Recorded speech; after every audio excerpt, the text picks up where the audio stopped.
Hey guys, in this video, I'm going to show you how you can download CapCut on your desktop. So it's very straightforward. The first thing we need to do is just head over to your Start menu and you need to search for Microsoft Store and then head over to the Microsoft Store. Inside of the search bar at the top here, we're just going to search for CapCut and hit enter. Then all we need to do is come over to this first search result here and click this. And then we just need to come down to this big blue button and hit install. And this should only take a couple of seconds to download. It's a relatively small application. So just go ahead and wait for this to get to 100%. And once this is finished installing, we can just close out of the Microsoft Store. And as you can see, we now have this shortcut on our desktop for CapCut.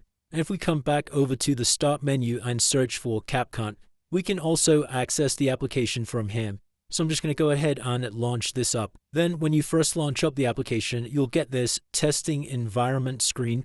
So you just need to wait a few seconds here. And this is basically a test just to make sure CapCut can run smoothly on your computer. As you can see, it works fine for me, so just press confirm. And now we've successfully installed the CapCut application to our desktop. And it's as simple as that, guys. If you did find this video useful, then please consider dropping a like and subscribing. Until next time.